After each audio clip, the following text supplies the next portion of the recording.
Why wait to earn the degree you deserve? You have the experience, you have the knowledge. Now's the time to get the credit for the work you've done and earn the recognition you deserve by starting your comeback at Purdue Global. It's time to earn a degree you'll be proud of, a degree that employers will respect. It's never too late. Never too late to come back stronger and move forward in your career. Start your comeback today at purdueglobal.edu. Purdue's online university for working adults. This episode is brought to you by Navy Federal Credit Union. It's a special thing to be a member of Navy Federal because they are a member-owned, not-for-profit credit union that invests in its members with amazing rates and low fees. That's why members could earn and save more every year. Plus, they serve all branches of the armed forces, veterans, and their families. So if you're interested in becoming a member, learn more at NavyFederal.org. At Navy Federal Credit Union, our members are the mission. Insured by NCUA. Episode 310, what we've learned from 75 plus real people budgets. Welcome to the Frugal Friends podcast, where you'll learn to save money, embrace simplicity, and live a richer life. Here are your hosts, Jen and Jill. Welcome to the Frugal Friends podcast. My name is Jill. And my name is Allison. And today we're coming at you hot with another great episode as my friend Allison Baggerly joins me again, standing in for Jen as she cares for her newborn babe. It's so special. I love these co-hosted episodes. They're different from having guests on the show. It's fellow friends. Allison was here last episode. She'll be here for another episode. And we've interviewed you tons. And Allison was the co-host for me when Jen had her first baby. So when Kai was born 4 years ago, Allison stood in, and now Atlas is born and Allison is here. And I think Jen and Travis are done. I don't think there's going to be any other babes. We'll see. But here we are. But how fitting it is that we're talking about real people budgets and some of the takeaways that can benefit all of us, because Allison, in case you don't know already, is the creator and founder of Inspired Budget. So you can find her on Instagram. She's all over the internet. She's got a blog with tons of really great content that you can read. You can also listen to her podcast, Inspired Budget. And she just wrote a book, Money Made Easy. So all sorts of ways, however you want it. You visual, you auditory, you tactile, like she's got it for you. Allison is a seasoned pro when it comes to talking about all things budgets. I mean, you talk about other things too, but like you are really good with budgets. You help other people with budgets, how to implement, what to consider, the pitfalls, tips, tools, so much more. So we're going to gain some really great wisdom and resources from not just the internet, because we're still going to do our typical show template today, but also from you, Allison, yourself and your own experience. So welcome. Thanks for co-hosting. Thanks for having me. This is fun. This is like, I like it when Jen goes on maternity leave. Like, go Jen, have a third, have a fourth. I've got you covered, girl. That's how I feel. Amazing. Wow. Okay. Well, you heard it here first, folks. As if I get to choose all that. I think it's not medically possible now at this point, but well, yeah, we'll see. She had 4 years in between TMI. the first. Too much. I just want to come back. So, maybe We'll she could just have a Don't worry. sabbatical or something. Maybe you could each take a sabbatical and I can join in. It doesn't have to revolve around motherhood or children or anything. So that's really what I want. Love that. Thanks for that permission, Allison. You're welcome. But first, before we get into the rest of the content you're really here for, this episode is brought to you by Easy Peasy Lemon Squeezy. That's right. Pithy rhymes have quite the budget these days. Does something feel tough, overwhelming, impossible, insurmountable, unaccomplishable? Don't know if that's a word, but I used it. Well, forget that. Do the things that are easy. Go squeeze yourself a lemon and say, hey, I'm good at that.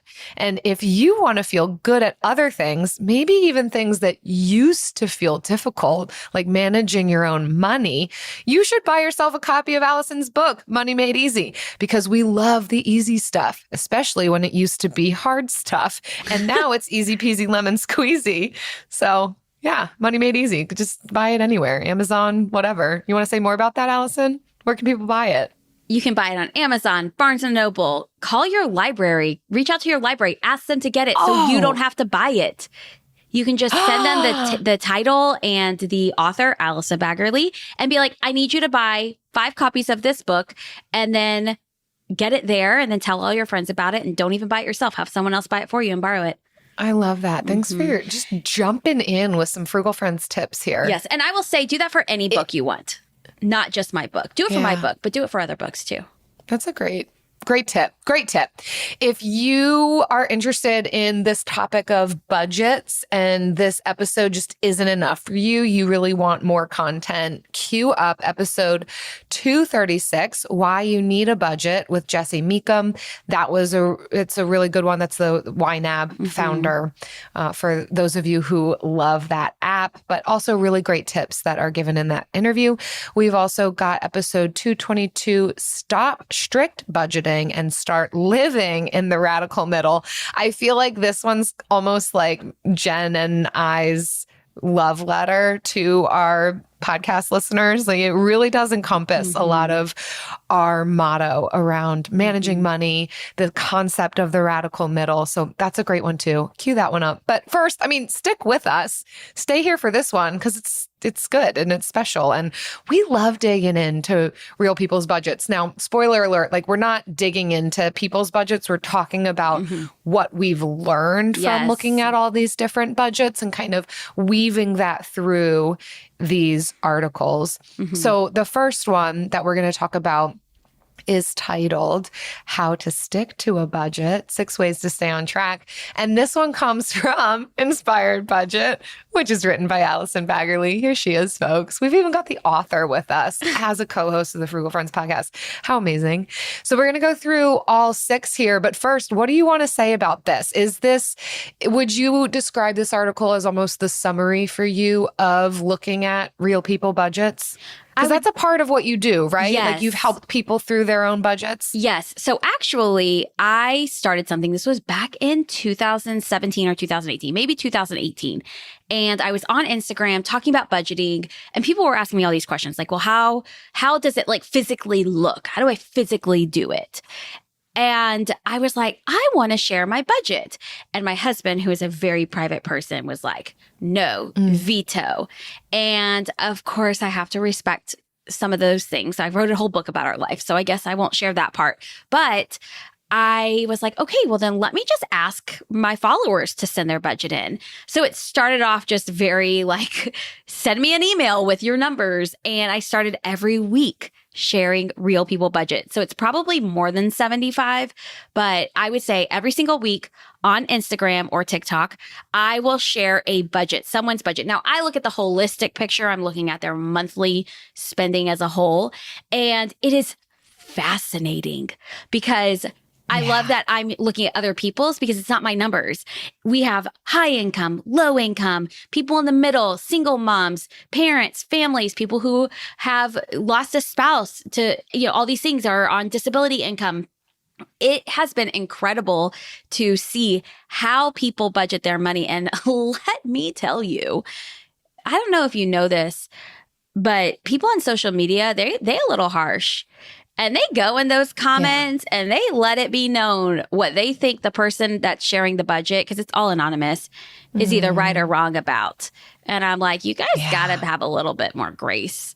But it's been very fascinating to see that and to see when they write into me where people do struggle and where they get off track with their money. Yeah. And it kind of seems like this article then is almost like a response to these are the areas that trip people up in their budgets. Yes. And how can we, if we need to rein it in certain areas, which it does seem as though that discretionary spending in whatever category, just where there is discretionary spending seems to be the place that trip people up. I don't know if you've got other insight to that. Oh, absolutely. But it's kind of how do we rein in this aspect? Yeah, it's when we have to make decisions.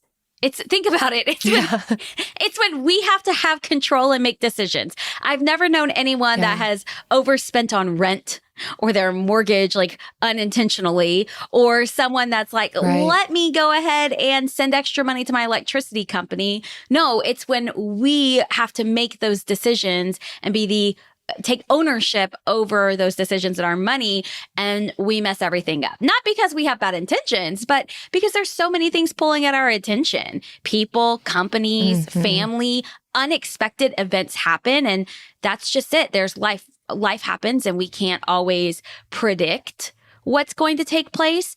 And as soon as you feel off track, you feel like, oh, let me just start over next month, or I'll start over tomorrow or next week, or this isn't going to work for me because of X, Y, and Z.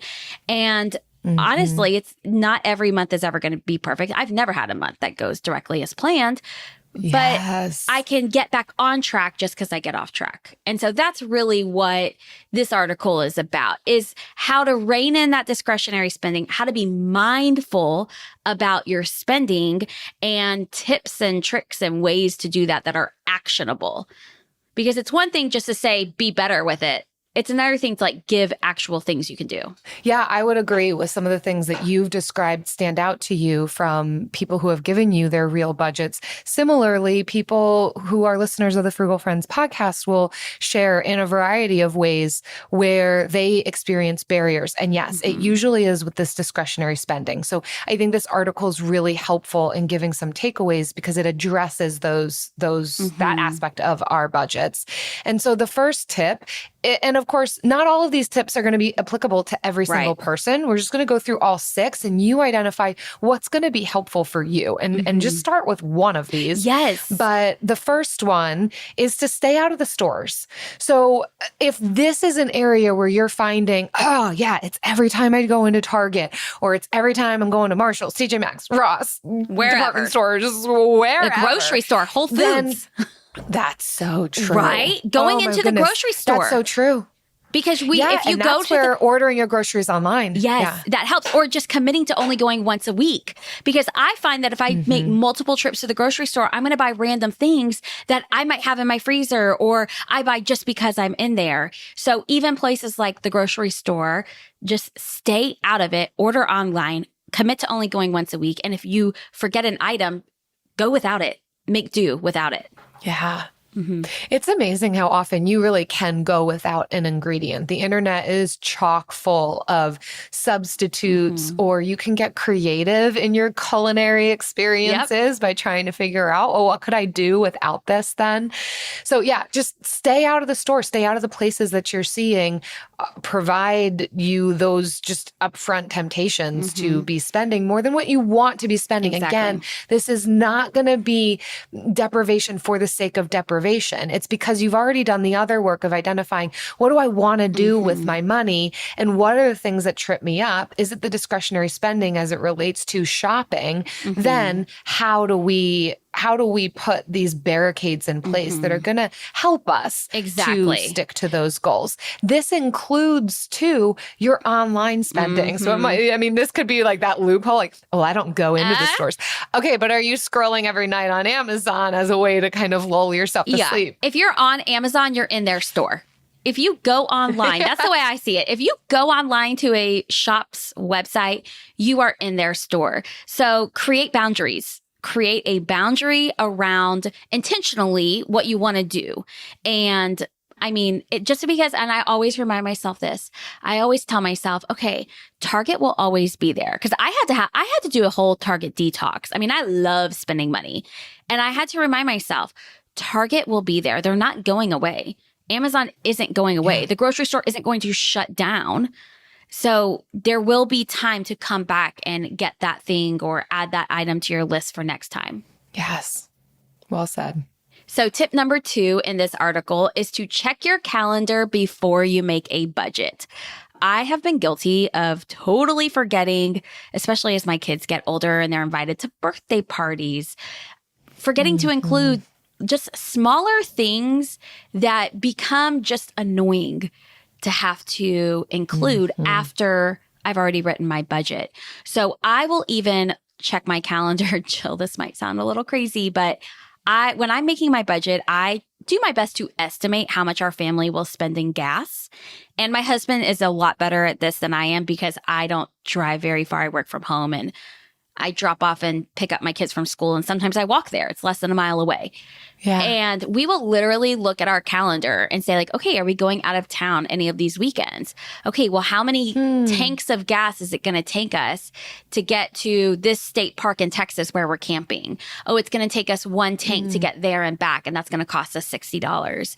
So by checking our calendar, we are just more intentional about the numbers we're putting down in our budget instead of just like totally guessing and then feeling like a failure whenever we get it wrong. I love that example because I could see that being easily glossed over. For me personally, my budget generally stays pretty similar with how much I have for food, gas, parking expense. I have made a line item for parking because I needed to. It gave me permission because some months I'll spend like $80 in parking. Really? Just because we live in a tourist destination. We've got guests a lot. We're going to events where sometimes parking's $20 a pop. Yeah. So but rather than be surprised by it, to know this is where I live, this is the lifestyle that I'm living. And so I need to create a line item so that I'm not shocked by this. So that was a shift that was made, but now I kind of keep that as a line item. But That's I good. love the idea, if it aligns with your lifestyle, to almost shift. Like, okay, this month is going to be a little bit more for gas. Yes. If needed, do I need to pull back in another area to give room for that? Sometimes I'll oscillate between what my grocery budget or my dining out budget is going to be. Yeah. Or sometimes my grocery budget's higher for a month because I know I'm going to be home more. Or I'll look ahead and say, let's add more to the dining out and decrease the grocery budget. Yeah. So I love that kind of ebb and flowing. And that doesn't mean that, oh, suddenly we're just pulling money out of nowhere. It's still working in within the confines of what you earn, but figuring out where's this going to be allocated so that you don't find yourself spending what you did last month on groceries, forgetting that you're spending more on gas, and then you're left with, an overdraft. And another thing I do is, because my husband is paid twice a month. I'm paid once a month. So when I write a budget, I'll look and see, okay, we go to the grocery store on the weekends. How many weekends do I actually have to buy groceries with this paycheck? Is it 2 or 3? Sometimes it's 2, sometimes it's 3. So my grocery budget, while I tend to keep it about the same amount, I kind of know our average, and I just know what some weeks are going to be higher or lower. I have to look at, am I setting aside money for 3 weeks worth of groceries or 2 weeks worth of groceries? Because that's a $200 difference, and that's big. So checking your calendar is just making sure you're looking forward to the things that, like, as your day-to-day life changes, and as you have events, or if you have people coming over, you might buy more groceries. That just the cost of hosting is increased. I look forward at the things we are doing and ask myself, how much do I think this is going to cost me, or will it change anything in my budget? And sometimes the answer is no, but a lot of times it's yes. Yeah. This one ties in really beautifully with number 3, which is revisit your budget often. And it often could mean for some people monthly. That could mean biweekly or even weekly. But essentially the concept here is keeping a pulse on how am I doing, so that you don't find yourself looking back thinking, oh, I totally messed it up. And then the tendency can be throw the whole thing out the window because one thing didn't work. Whereas if we keep a pulse on it, we can make little tweaks along the way, adjust, and not feel so devastated that it didn't work out the way that we thought. And keep reminding yourself that for everyone, like you even heard Allison just say, who is like the epitome of understanding budgets and other people's budgets, that hasn't experienced a single month where it went exactly the way she thought it was going to go. That doesn't mean that there's buffer that creates space for that to happen, but all the more reason, revisit it often, keep a pulse on it, know what's happening so that you can feel confident. Really, that's what it's going to do, build confidence. Exactly. And you don't feel like you're going in blind whenever you're going. When we don't revisit it, there's that fear of not checking. And as you continue to ignore it, it grows and grows and creates this monster. It's just like my email inbox, right? Like I literally told Jill earlier before we hit record that I have a designated hour set aside after this recording where I have yelled at myself in my calendar to deal with my important emails, because for the past week and a half, I've put them off, and it has grown into this massive monster that is causing me all of that anxiety. don't let your money be the monster that my email inbox is. That's what I have to say to that. Yes. Don't let your money be the monster. Does anyone here want to come over and deal with my emails, please? Please. I will pay someone money. I'm at the point where I'm like, if I literally feel like I need someone to sit next to me, I will pay them $50 to sit next to me. And like, they just literally deal with it. Like, I don't know if this is ADHD or if it's just, or what it is, but whew. Be there soon. Okay, great. Thank you. I'll just do a quick little bop over to Houston. That'd be perfect. I appreciate it. Number 4 in this list is to keep your goals visible. So whether you're paying off debt or you want to invest and you want to track your investments, you're tracking your debt payoff. I think that a lot of that discretionary spending tends to be impulsive or based on emotions. And so if we have our goals visible, whether they are hanging on our fridge, it is the background on our phone, it can help you just pause and think through before you make a purchase and just remind you like, hey, is this, I don't know, what's something I bought recently? I'm trying to think. I buy too many things. But is this, I bought this cart from Target that I don't use anymore. I used it for one night, one of those metal rolling carts. Is that? I'm obsessed with carts. I don't know why. Carts and tiny dishes. Yeah, they always get me. You can come over and check my emails and deal with my email inbox. I'll pay you $50 and I'll send you back with a cart. How does that sound? Perfect. A cart that I don't need. But regardless, by keeping your goals visible, it can allow you to pause and just maybe be one more speed bump before you click buy now or get something that might derail you or make that choice. Or be the speed bump to say like, hey, I want this. It's not in my budget this month, but I'm going to find a way to add it to my budget next month. Love it. The next one, number 5, is track your spending every day. Now, I'm going to say that Jill's about to go off. Not a salacious. Jill's like, this is crap. I disagree wholeheartedly. You are trash, Allison. No, I don't disagree. Whoa. I'm joking. No, I think I'm much kinder to you than you are to yourself. I would never. No. So I think that this is a really great tip for a specific period of time or certain personalities. So for me, I actually do like to track my spending. I don't know if I do it every day, but I am looking at my spending pretty regularly. I don't know that I could say that that is going to be the best move for everybody. Not everybody is wired the same way as me. For some, that might create unnecessary anxiety. So I think assess your own personhood and whether or not this is a reasonable way of going about things. But I would recommend it for people earlier on in their journey, particularly those who are wondering where their money goes every month. Why do I seem to keep getting tripped up? Where's the disconnect? I think that this is definitely a tool for a season that could be really helpful to rein it in, gain an understanding. We really can't respond to anything in our lives until we have a decent grasp on what is the issue, what's going on. I can't intervene on an argument or a conflict if I don't have a decent understanding of, well, what are both sides saying about this? It's a really kind of random example, but I can't. Are we getting political? We're going to talk about habits. Politics here now. It sounds like I'm a social worker, and so like sometimes that is a part of the equation. Like I can't mediate well. Anyhow, we can't shift behavioral aspects of ourselves. We can't know what needs to shift in our finances if we don't have a good grasp on, well, what are the things that need to shift? What are the biggest things? And sometimes we almost are like throwing spaghetti at a wall or a dart while we're blindfolded, thinking we know, oh, it's probably my eating out. Oh, it's probably this, probably that. Many times, and you can probably speak to this too, Allison, what we hear from people when they actually dig in is there's surprises. There's surprises somewhere. Maybe it's, oh, yeah, it is the eating out.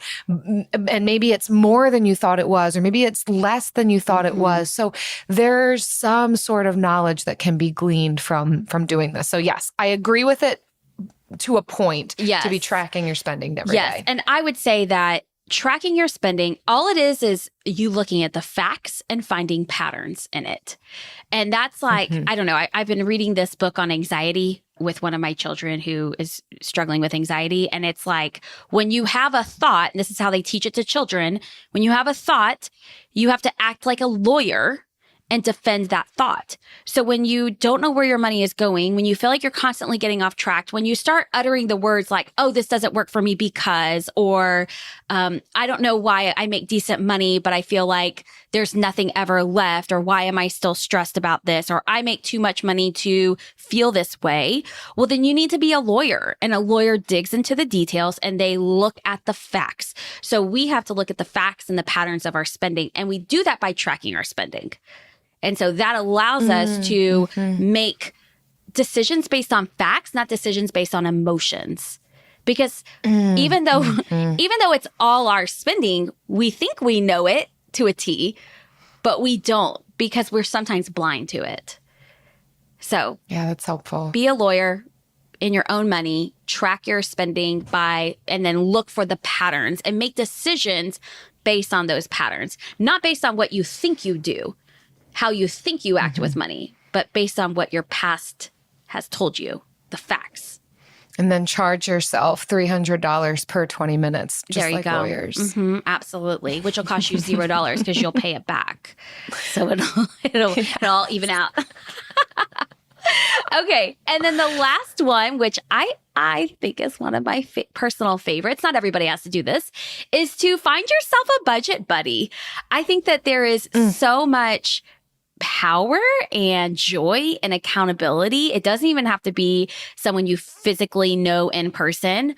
It can be someone online. It could be a community. I know you guys have the Frugal Friends Club. Even that adds in this layer of accountability and feeling like you're not doing it alone. So whether you ask a partner to get on board with you, a friend that you can just talk about these things with, a parent, a houseplant, just don't do it alone is essentially what it comes down to. And I love alliteration, so budget buddy is so fun. And it makes it fun too, I think. And I love to talk about accountability from the lens of knowing and being known, not just to have some drill sergeant in your life who shames you. I think sometimes we can associate the word accountability to that, just someone who's going to say like, well, did you do it or did you fall off track? Why are you... I think so. I don't see it like that. No, that's it's great. So interesting. If you are someone who sees it that way, then knowing and being known might be a more approachable term where you're sharing and you're encouraging one another, not just checking in on did you, didn't you, which can often lead to shame. Yeah, that's interesting how everyone sees it different. I love that. Yeah, it does. Well, this kind of blends into our next article, which comes from Erin Gobler and is entitled How to Stop Comparing Yourself to Others Financially. And I like the segue here because I think one of the pitfalls to knowing the realities of other people's budgets is this comparison trap. And so being able to talk about how to take the meat, spit out the bones, where it can be helpful to, okay, here's what we've learned from 75 different people's budgets. But as you've already talked about, everyone's money is different and the way that we all approach money is going to be different. And some people are really going to want to rake us over the coals for the decisions that we make with money, but to really highlight the permission and the freedom and to know that there is things that can be gleaned. There are some of these overarching themes in knowing what other people's budgets are. There can be really beautiful benefits in even following people who show the budgets because it can highlight, oh, I didn't think about that, or yeah, that I need to rein that in too. But where it can go awry is in comparison. Oh man, I don't make that much. Or I'd love to be able to spend that amount on this thing, or I'll never get to that place. Or man, I'm not investing as much as that person. And that can be a really awful trap. And so for that reason, I think it's worth saying, how do we stay out of that comparison trap? Allow other people's budgets and financial decisions to inform us, but then not get like sucked into this vortex that's not helpful. Yes. Okay, so here is a confession. and I have never confessed this or said this publicly or out loud. Oh my But goodness. this is All the these place. episodes are just getting Juicy. vulnerable. We're getting Yes, juicy please. here. Okay. Ooh, I love it. So my intention behind my Real People Budget series was really to show different numbers and not even inform, but to inspire. My thought was, and really to teach, like, here's what it could look like, but to inspire people to want to write their own budget. That was honestly my intention. And that is still my intention. However, people, I see that it has had some negative impact, which makes me really sad, honestly, when I do see people responding in the way of, this is so unrealistic. And I will have people say, this is unrealistic. There's no way I can make this much each month. Or I'll have people say, this is unrealistic. I live in California and make this much each month. And I could never live off of the same rent that someone in a, country town in Louisiana is getting. So it's like both ends, there is this, almost this anger, Jill. And sometimes I'm like, am I making people angry? Are my budgets making people angry? And some of them do. But I have to come back to, that is our own way of choosing to respond. And so if we can take any type of information that comes in at us, we get to choose how to respond. So whether you are comparing your financial situation to someone else, when it comes to the amount they're investing, the type of car they drive, the house they can afford, the places they can take their kids, or the trips they can go on with their partner, it all comes back to how are we responding to that? Because I fully believe we have a choice. We can choose to become angry, or we can choose to become inspired. Yep. AI might be the most important new computer technology ever. It's storming every industry, and literally billions of dollars are being invested. So, buckle up. The problem is that AI needs a lot of speed and processing power. So, how do you compete without costs spiraling out of control? It's time to upgrade to the next generation of the cloud, Oracle Cloud Infrastructure, or OCI. OCI is a single platform for your infrastructure, database, application development, and AI needs. OCI has 4 to 8 times the bandwidth of other clouds, offers one consistent price instead of variable regional pricing. And of course, nobody does data better than Oracle. So now you can train your AI models at twice the speed and less than half the cost of other clouds.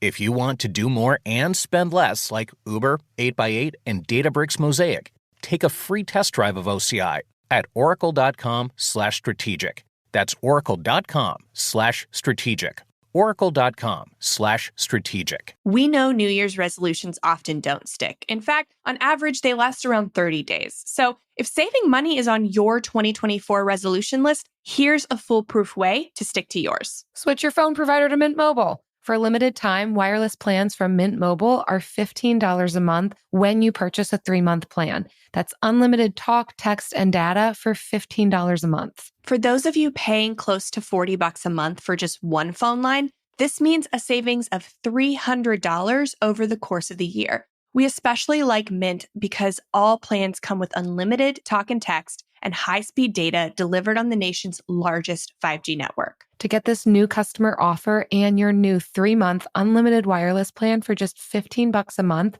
go to mintmobile.com/frugal. That's mintmobile.com/frugal. Cut your wireless bill to $15 a month at mintmobile.com/frugal. Additional taxes, fees, and restrictions apply. See Mint Mobile for details. Yeah.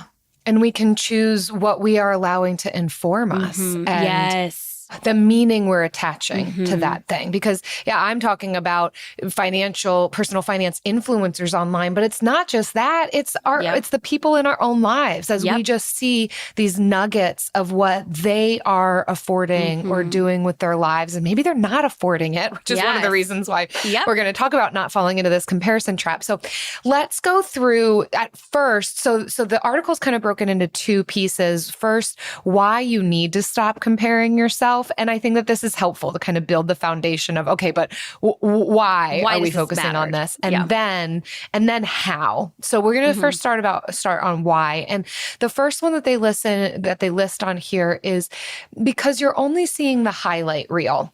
And I would say, yes, this is absolutely true about those in our personal lives, those on Instagram and TikTok who aren't even personal finance people, just influencing you in other areas.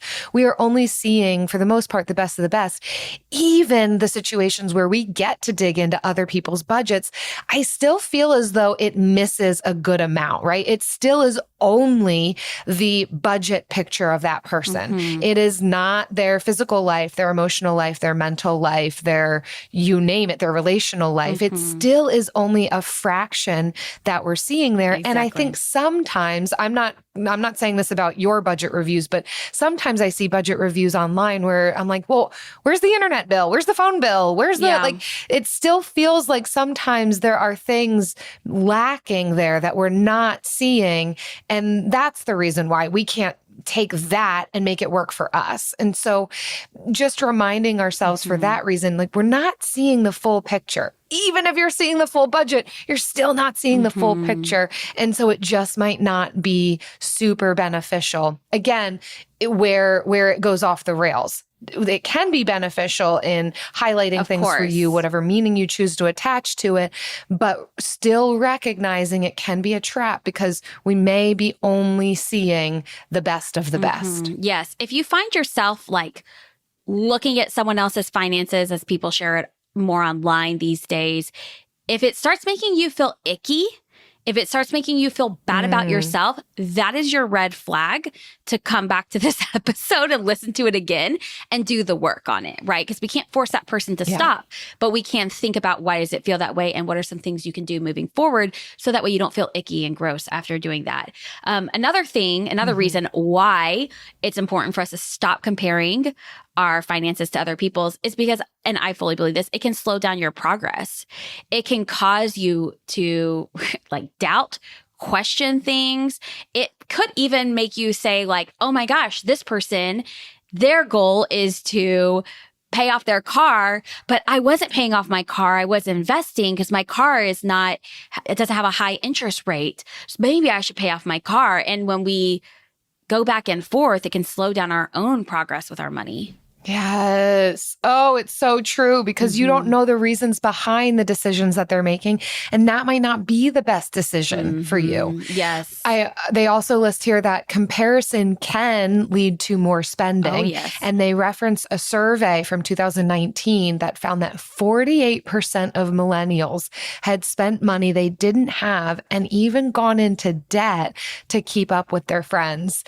And I do think that this is a relatively somewhat unique problem, a current issue with the amount of access we have to all people. Like celebrity, we have so much more access to celebrity and the rich and the famous, and we're getting all these behind the scenes things that I feel like that resurgence has only recently happened with the internet, within the past few decades, where we have this overwhelming ability to see into the lives of others and realize what we don't have. Yeah. And then that can lead to, how do I get that then? Which might lead us to compromise our own goals and spend beyond our means. And that's a real trap of comparison for sure. Exactly. It used to be you could only compare yourself to your neighbor or the people in your town. And they were, all working in the same place, same type of living, cost of living, everything. So now it's definitely changed.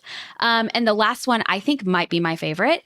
She says another reason why we need to stop comparing is because your priorities aren't the same.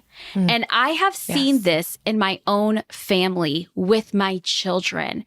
As my kids have gotten older, my oldest son has questioned, why is it that so-and-so gets this much spent on their Christmas, but I only get this much spent? Why is it that they can have this, but I can't have this? And I have had that conversation. My husband and I sat him down and we said, listen, their priorities, what they are doing with their money is different. We spend money every month And we invest money every month so that way we can retire and you don't have to help us out. We are setting aside money for your college. They aren't doing that. We don't know if they are doing that. But we would rather set aside money every month for your college, which means that you might not get all this extravagant over-the-top Christmas gifts, and that's okay. Our priorities are different. This is what our family's priorities are, and our spending is in alignment with them. We don't know that family's priorities. And so we have to make choices based off of our own. And just even teaching a 10, 11-year-old that has been very interesting because he still doesn't really get it.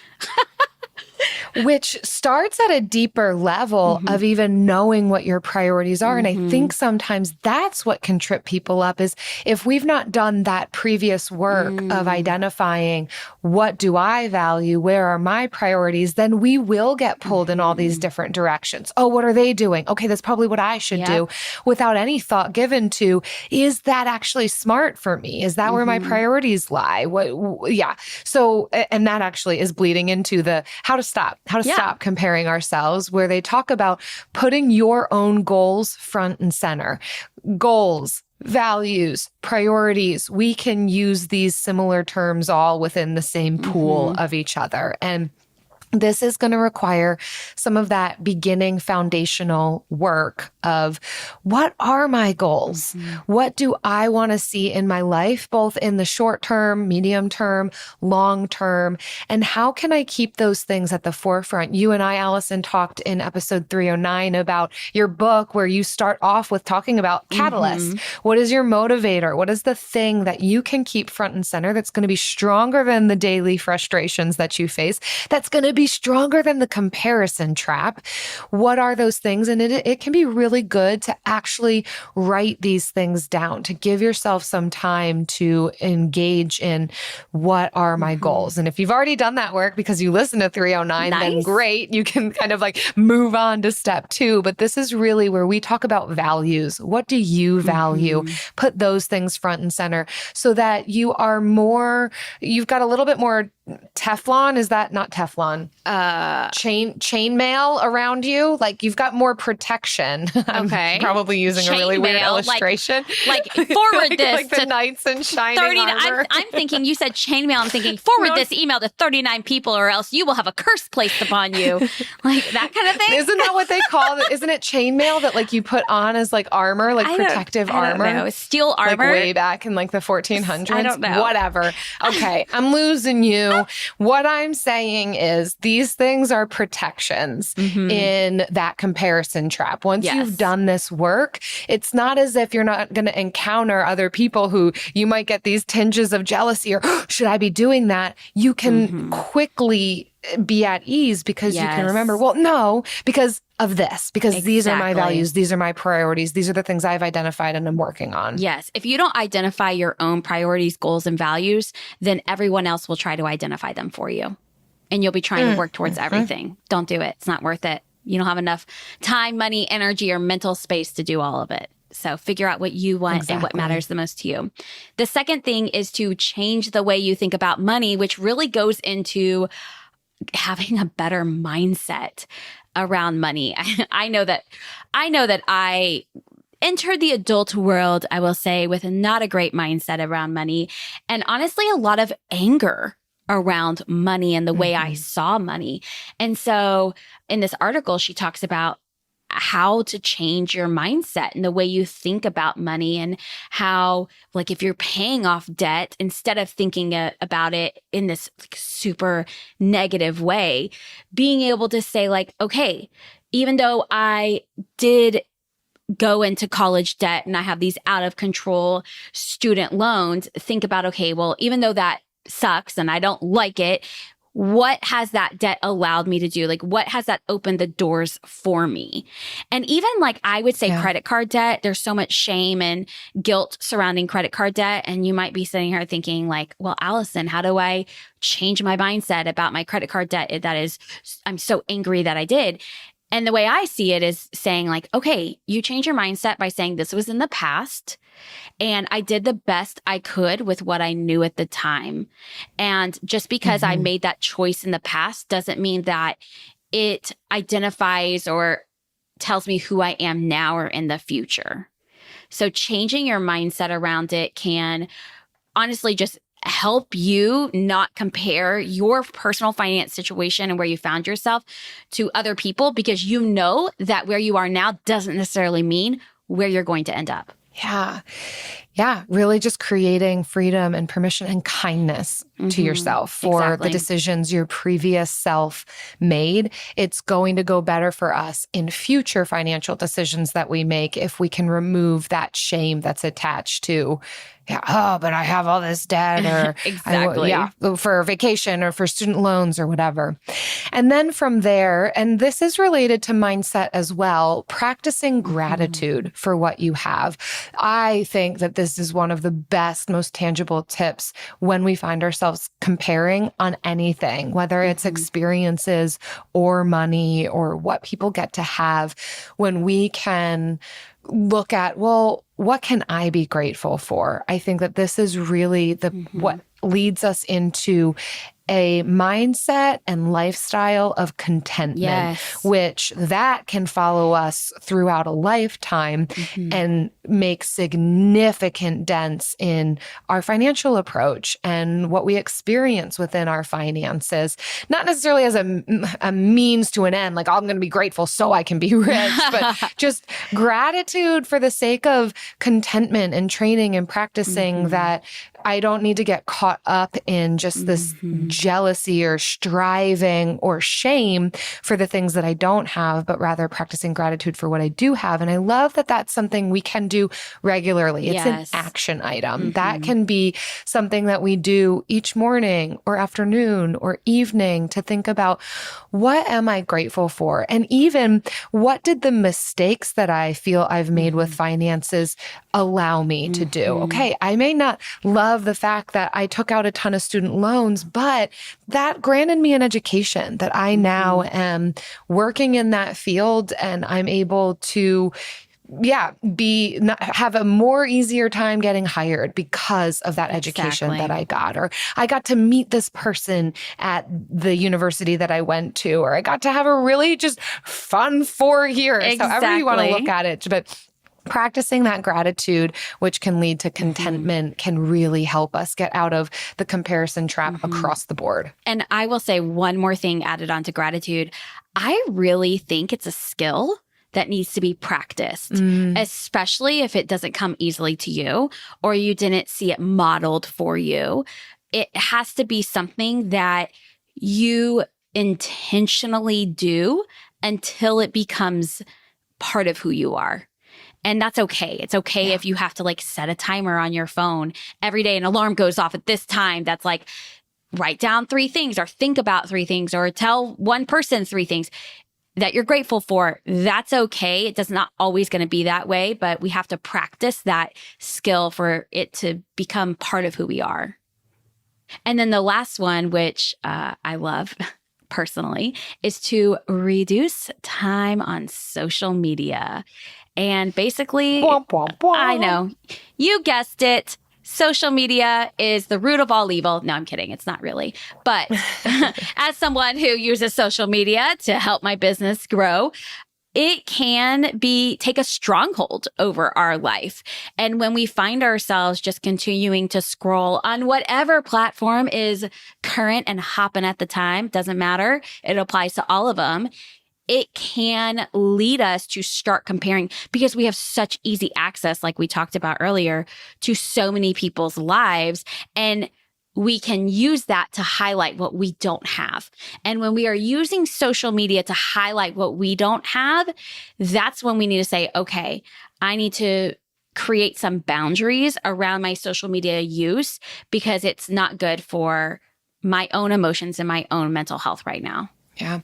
I think this one touches too on what we've found is really important for people when it comes to their finances, which is community. And I think often we will turn to social media for that. Sometimes it can provide that, but Many times not. The Yep. online platforms can provide community, and our real in life people that we're interacting with can provide community, but we're less likely to find it just in the comment section of Oh my gosh. some post. Exactly.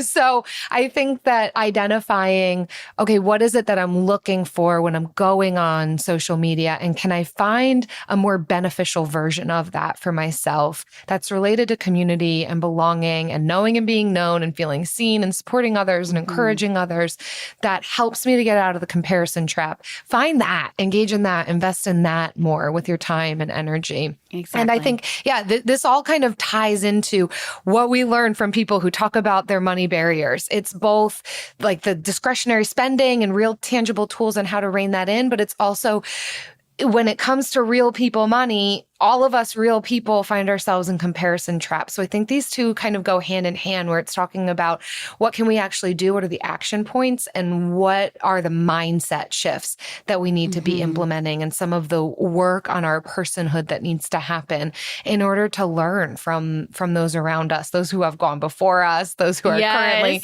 working on different goals. So yeah. And speaking of just what we've learned after so many years, and it's to stick with the good stuff, give the people what they want, and just keep coming at them with a beautiful segment. Yeah. And you know what that is, right? The Bill of the Week.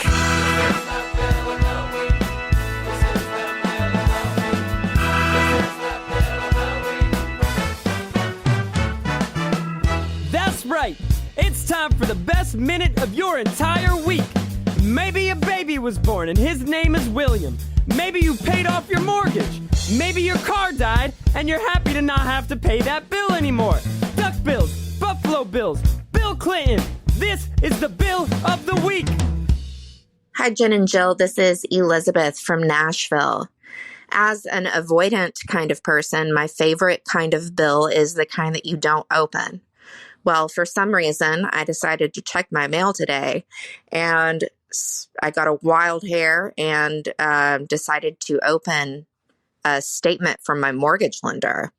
Well, they told me that I've been putting an excess amount of money into my escrow account, and they're going to reduce my total mortgage payment, at least for the next year.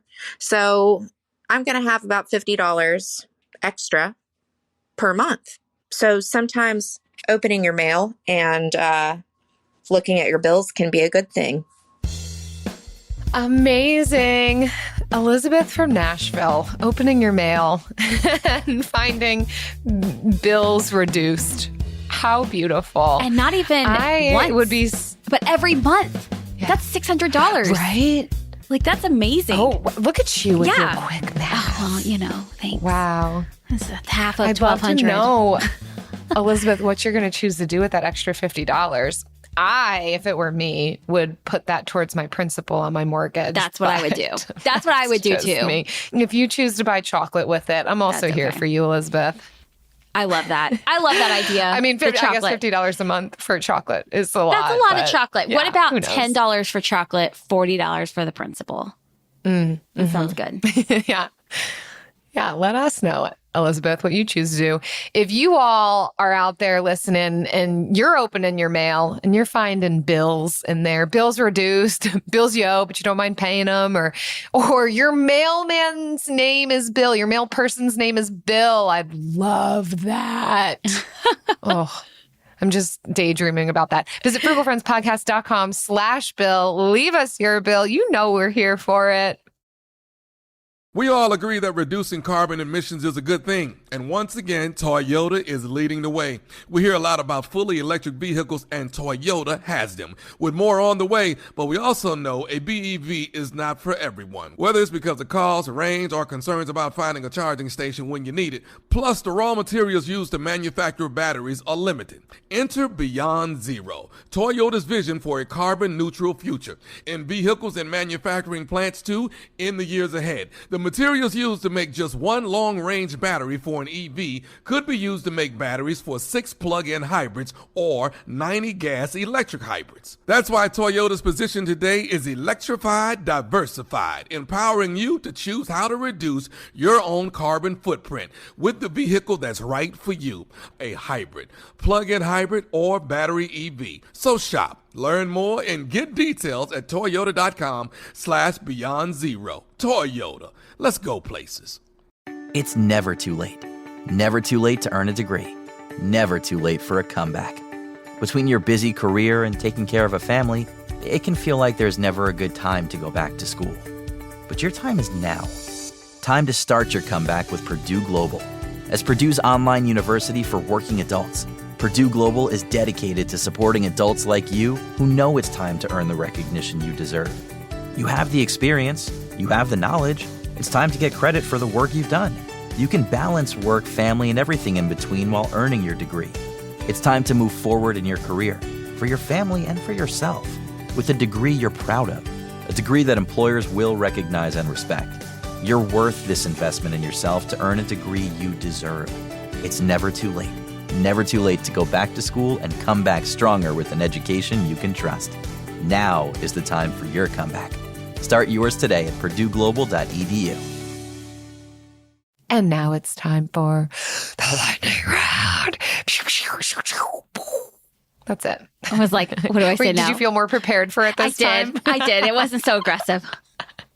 It was nice. I enjoyed it. You're welcome. Thank you.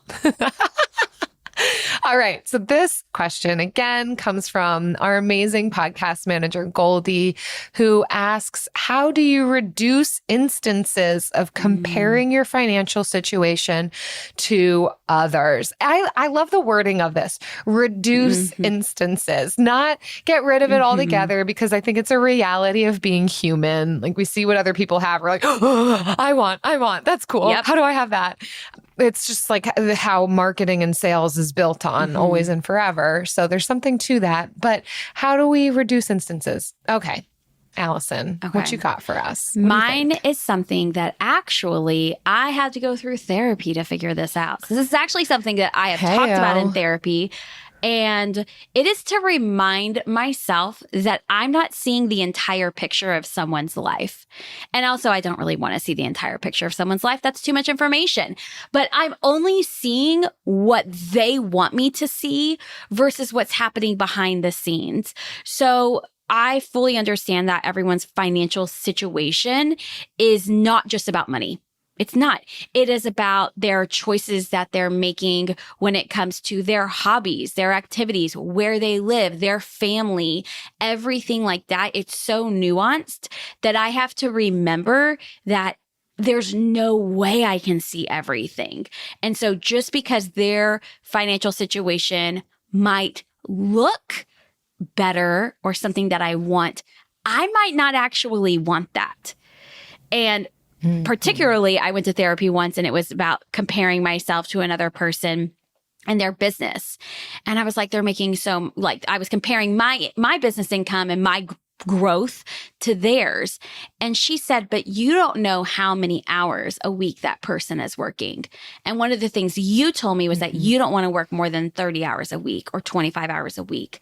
And lo and behold, Jill, I ended up becoming friends with this person. We're good friends. And she told me, she was like, I was working 60 to 70 hours a week when I was doing that. Wow. And I'm like, it was very eye-opening to be like, okay, I don't see the full picture. I don't know what's happening. And I don't want to work that. I wouldn't trade that time for money in my own case. So remembering you don't know the entire picture and that your people's financial situations, it has less to do with money a lot of times and more to do with so many other things in their life. Yeah. Oh, that's such a helpful example.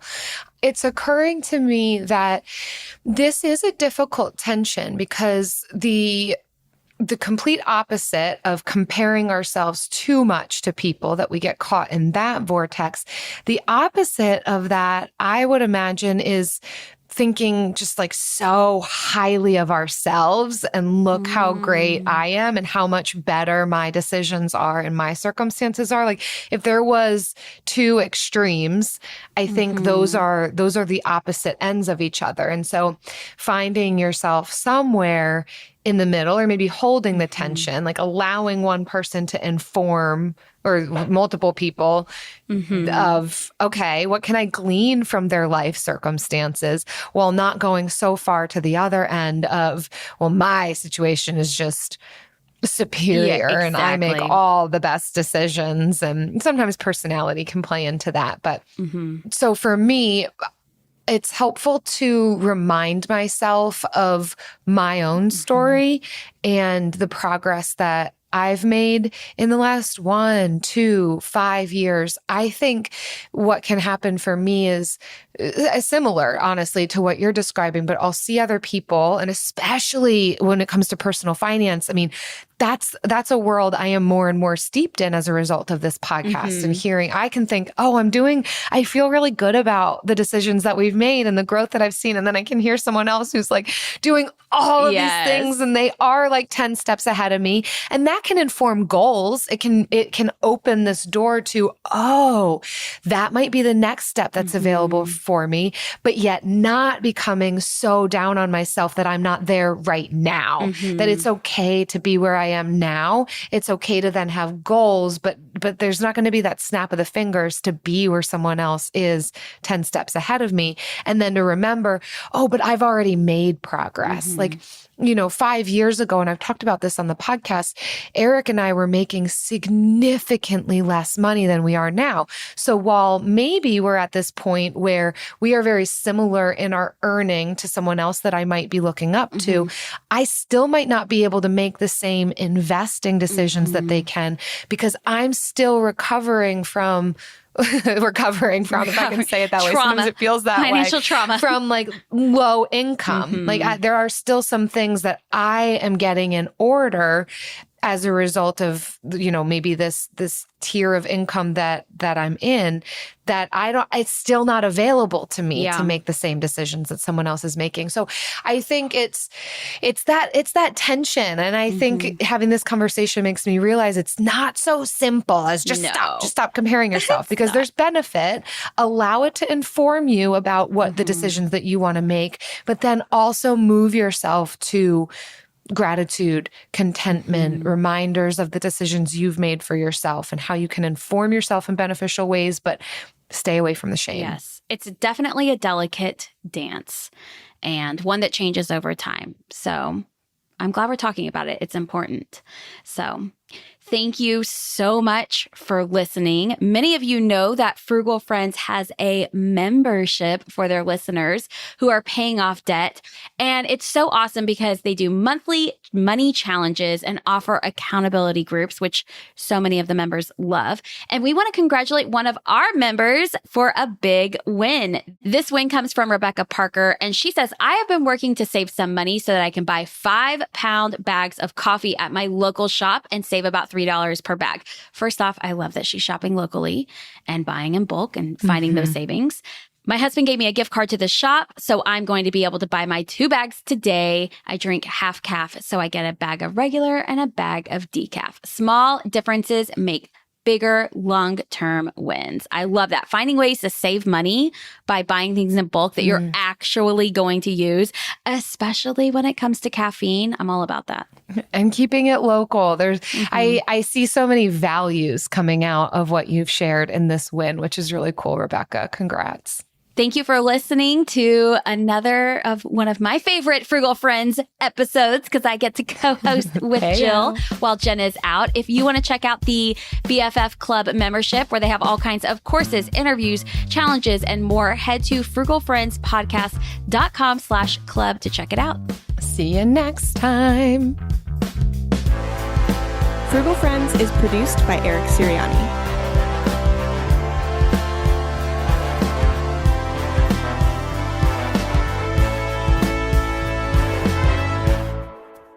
Okay, Allison, one of my favorite things to talk with Jen about once we wrap up an episode, especially a doubleheader. Okay. Because we just recorded 2 episodes back to back, which always makes my tumbly rumbly. What are you having for lunch? Food. I always go to food. You always go to food? I haven't decided yet. I haven't gotten there, but I did have my breakfast. I have the same thing for breakfast every single day. I love the same that. thing. What It's is simplicity. It's 2 eggs with some cheese on top. So I had that right before we hit record. So I'm not quite hungry yet. Well done. But I did want to protein say, sustains you. I did want to say, well, what are you having for lunch? I have a meal plan, but I forget what I put on That's it. fair.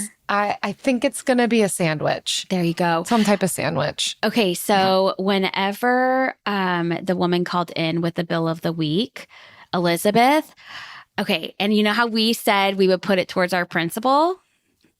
Yes, yes. I'm the one that's like in charge of the details of our money. I'm very much a detail-oriented person. I enjoy being in the details. Matt does not care for it. So we actually received a very similar letter that our payment was going down, but it was by like $1.30 a month. And I got on there. I went online. I had to go online and either accept it or reject it. And I have everything on auto draft. So I was upset because it was going to change my auto draft amount and it was going to be an even number. I like to round up. So I go in there to round up and it's like, I see this calculator, Jill, and it's like, how much can extra payments do for you? And as you slide the sliding bar, as you're paying more to principal, you see the months go down on your loan and the interest you pay over time. So I just kept sliding and sliding and sliding. And I was like, ooh, this is fun. A dangerous game. So I set our extra to principal to be almost $250 a month. And the next month, Matt was like, gosh, our escrow must have gone up a lot because this is a lot more. I was like, actually, that was me. I just got really excited when I was using, I'm the problem. It's me. I got really excited when I was using the sliding tool and I got to see like, we'll pay off our mortgage in, 1 year and 3 months sooner whenever you contribute this much. And he was like, yes. Okay, but like if we need to make changes down the line, we can, right? I was like, yeah, we're not locked into this, but I was excited about it. That's such a relevant story and so good. That slidey tool is exhilarating. It is. And you're so right. Yes. I'm like, oh, and it just as you add more. So anyway, we're sending extra to principal and we had refinanced to a 15 year. So we're like, we only have like 11 years left on our mortgage. It's crazy. Yay. Crazy. And thanks to the slidey tool. Not that far away. No, we would be at like thanks 13 years, but thanks to the slidey tool. But if we don't end up paying it off by then, that's okay too. Well, enjoy your lunch. I will. Whatever I eat. With the best all-inclusive vacation deals to Mexico and the Caribbean, booking your getaway with Cheap Caribbean Vacations means you have more freedom to do your deal. Whether you want to enjoy snorkeling, endless margaritas and more, or simply soak up the sun and sand in a tropical paradise, Cheap Caribbean Vacations has your deal for that. Plan and book the exact getaway you want at exactly the right price for you by using our exclusive budget beach finder, or find a featured all-inclusive package and do your deal at cheapcaribbean.com. Bring home Napoleon. Destiny has brought me here. The action epic from acclaimed director Ridley Scott. What is your name? Napoleon. You are the greatest leader in the history of the world.